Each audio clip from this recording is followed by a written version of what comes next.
તમે કેમ અહીંયા ફોર્મ ભરવા બેસી ગયા હતા? હું કઈ ફોર્મ બોમ નથી. અમારી પાસે વિઝ્યુઅલ છે તમારા. ભાગ્યા કેમ તમે અહીંયા બેઠા હતા ખુરશીમાં ફોર્મ ભરતા હતા? હું તો ખાલી મિત્ર છે, ચૂંટણી લડે છે એટલે એમની સાથે અને આરામ છે કર્મચારી તરીકે તમે આવ્યો કોણ કાર્યાલય આવવામાં કઈ વાંધો જ નથી. એટલે ભાજપની આઈડિયા આચારસંહિતામાં આવી શકો તમે? આચારસંહિતા તમને ન લાગુ પડે આચારસંહિતા લાગુ પડે કે ન પડે તમને?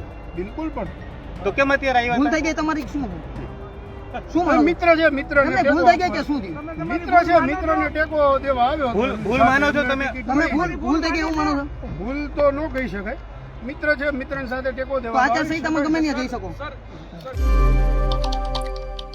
આપણે અત્યાર સુધી સ્થાનિક સ્વરાજ્યની ચૂંટણીમાં અનેક એવા દ્રશ્યો જોયા કે જે આપણને વિચારવા મજબૂર કરે છે કે આ ચૂંટણીમાં ચાલી શું રહ્યું છે.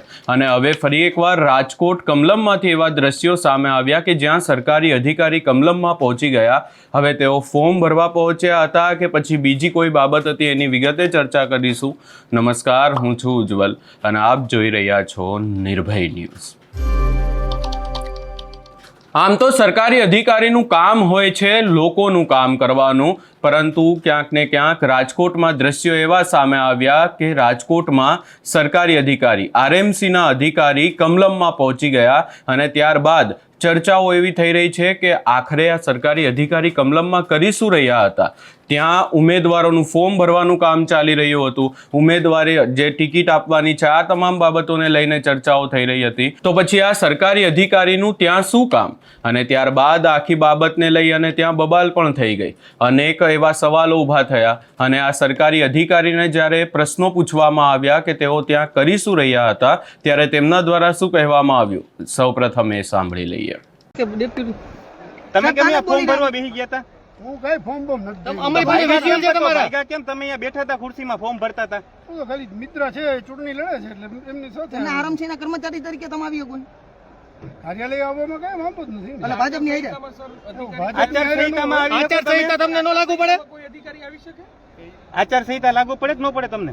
બિલકુલ પણ તો કેમ અત્યારે ભૂલ આવ્યા થઈ ગઈ તમારી શું શું કોઈ માનો મિત્ર છે, મિત્રને તમને ભૂલ થઈ ગઈ કે શું થયું મિત્ર છે, મિત્રને ટેકો દેવા આવ્યો હતો. ભૂલ માનો છો તમે? તમે ભૂલ થઈ ગઈ એવું માનો છો ભૂલ તો ન કહી શકાય. મિત્ર છે, મિત્રની સાથે ટેકો તો દેવા આચારસંહિતામાં ગમે ત્યાં જઈ શકો હા હા બિલકુલ નિયમ પ્રમાણે આવી શકે કે નહીં? હા હા બિલકુલ. એટલે ફોર્મે ભરી શકે નિયમ મુજબ? ફોર્મ કઈ ભર્યું જ નથી. તો મારે અમારા ફોર્મ આગળ ભરવાનું વિઝ્યુઅલ છે, વિઝ્યુઅલ છે, તમે એમાં ફોર્મમાં ભરો છો. એ તો એના ડોક્યુમેન્ટ ચેક કરતો હતો. એ તો મિત્ર ચૂંટણી લડતો હોય તો કરી શકાય ને. ચેક કરવાના ઈ તો અધિક કલેક્ટરના નિર્ણય હોય. તમારી પાસે પાવર મિત્ર તરીકે મિત્રને આ તો પાવર એટલે કે પાવર થી થોડો કરતો હતો હું કલેક્ટર ઓફિસમાં. આપને પૂછવાનું ખાલી એટલું છે કે આપ આચારસંહિતા ચાલુ મિત્રના સમર્થનમાં આવી જ છે અને હું અધિકારી નથી. હા. તમે શું ફરજ બજાવો ક્લાર્ક તરીકે આવી શકો નામ ને હોદ્દો તમારો ઓકે વિઝ્યુઅલ ખાલી ઉભા રહ્યો ને બનાવી દે નીકળી જાવ પછી લઈ લ્યો સાહેબ છેડો કાઢો વિઝ્યુઅલ બનાવી લ્યો ને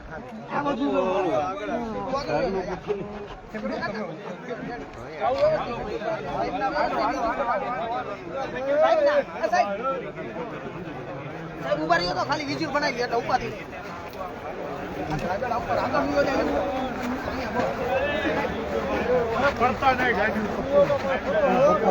ના ના તો ખાલી એમને ડોક્યુમેન્ટ ચેક કરતો. મિત્ર છે, નાનપણનો મિત્ર છે, ચૂંટણી લડે છે એટલે એમના ખાલી ડોક્યુમેન્ટ વેરીફાઈ કરતો હતો બરાબર જાય છે કે કેમ. એ તો કામ બધું ટીમ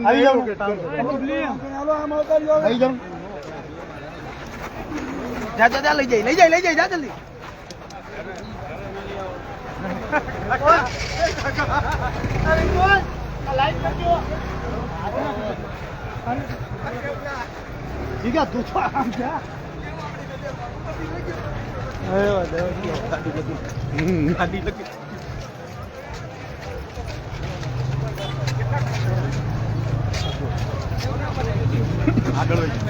આગળ આગળ આગળ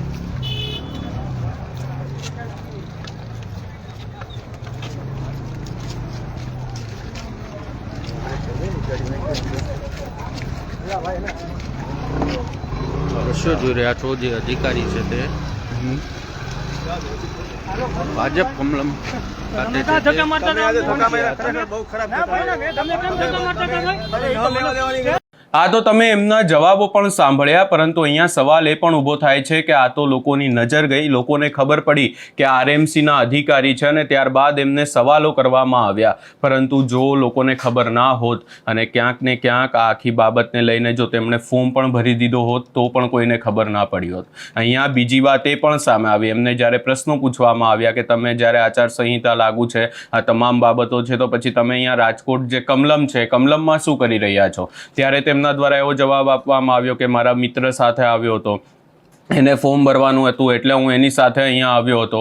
પરંતુ હવે જે સવાલો ઊભા થઈ રહ્યા છે કે જ્યારે સરકારી અધિકારીઓ પણ શું કમલમમાં કામ કરી રહ્યા છે અને એ પણ લોકોનું કામ છોડી, આરએમસીના અધિકારી છે એમનું કામ હોય છે કે લોકોની સમસ્યા સાંભળવી, લોકોને શું તકલીફ છે અને લોકોના કામ કરવા, પરંતુ અહીંયા દ્રશ્યો કંઈક અલગ જોવા મળી રહ્યા છે અને આ અધિકારી ભાજપ કમલમમાં જોવા મળ્યા.